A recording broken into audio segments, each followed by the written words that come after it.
Hello, everyone, and welcome to another one of these. It's not a State of the Union address per se, but it does involve our capital city of Washington, D.C. As you've probably heard, their football team made an historic decision this morning to retire the name Redskins and the logo that accompanied it. This is no small feat since the name has been around since the early 30s. They originally were the Boston Braves. Yes, Boston Braves. A year later changed the name. Then a few years after that, they moved down to Washington, D.C. So, why am I regaling you with this history lesson? You probably know. It's because I love this team, and I've been a diehard fan since birth. I grew up in an Air Force family that moved all over the country, it seemed like constantly when I was a little kid. So I think having a sports team like the Skins to share with my family and centralize my passion for competition was crucial. Because then it didn't matter if I had to leave my friends behind or go to a new place and hope to meet new pals, because I could always look forward to the familiar routine of Sundays in the fall, sitting next to my dad, cheering on Washington and singing Hail to the Redskins after each score.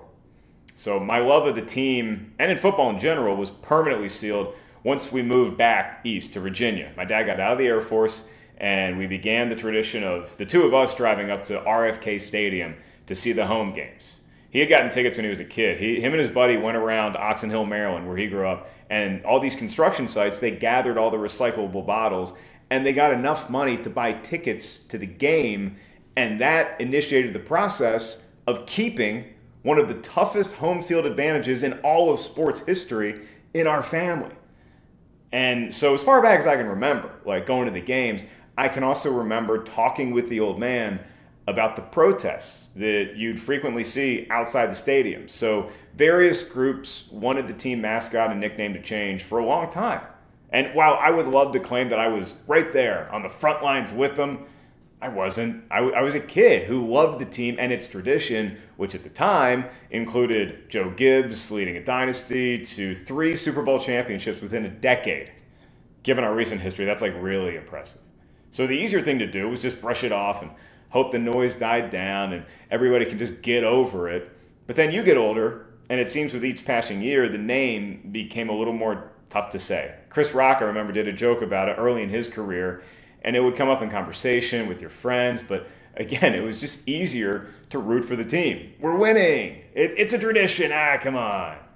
And so today, when I woke up and heard the news that the team is finally retiring that name, I'm not going to stand here and say I told you so, because like a lot of other folks and fellow fans, I've been publicly wanting this to happen for a while, but it was a gradual evolution. So I'm not here to tell you why I was right, but just to reiterate that this decision, regardless of the fact that it was solely motivated by money as opposed to social justice, is the correct call.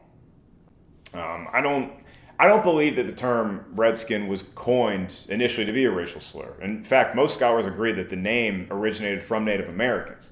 And I also don't think that George Preston Marshall, the original owner of the team, who was a racist, I don't think he intended the name to be a slur. So yes, there's some history and tradition that I value, but there's a difference between acknowledging history and hiding behind it. And I think that's what a lot of us fans have been doing.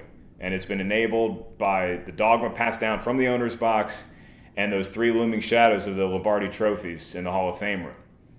And as I've continued to get older, I'm 40 now, so I can just keep saying, I can appreciate history without becoming beholden to it. The fact is that the term has more often than not now been used as a racial slur. And that's just on top of the 500 plus years of unspeakable atrocities committed against indigenous people by folks who look a lot like me.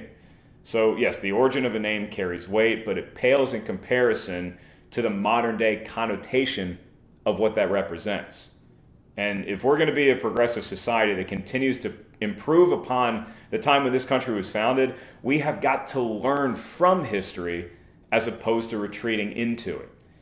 And the beauty for Washington fans is that the history of this team, there's portions that still deserve to be celebrated and remembered. It's all still there. A name change doesn't get rid of these moments. They've shaped my life, and they have defined my essence as a sports fan. That is John Riggins breaking the 4th-and-1 run to win our first Super Bowl. That's Doug Williams, who taught me a lot about a whole lot more than football. My favorite player is Darrell Green, the fastest man in NFL history. Our offensive line, the Hogs. You can go on, and it's all still there.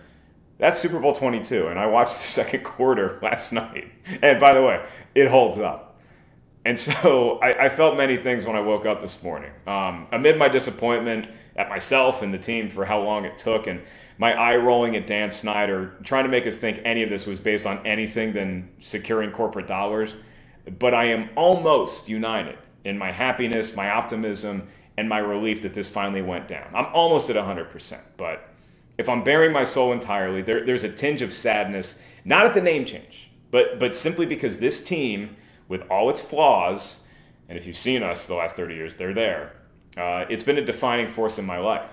And so anytime there is a seismic shift to the tradition that you've been accustomed to since birth, there's going to be emotion there. And so this morning I was thinking about all the moments that this team has given me, every play that I was lucky enough to be there in person for, and the guy that brought me to those games. So when my dad got sick, that Christmas I wrote a homemade novella, we'll call it, called The Top 10 RFK Moments. It was the team that forged the bond between us that I like to think lasts to this day and will continue to go beyond. And the reality is that bond, it doesn't have to do just with a team or a sport, and it sure as hell is not going to get affected by a nickname. So whether you're thrilled at the possibility of a new name, or you're pissed that this entity is moving on from what you've known your entire life, I'm just here to remind you that that name and that logo are a thing of the past. But the memories you have of that team, they're alive and well. They're right here, and they're right here.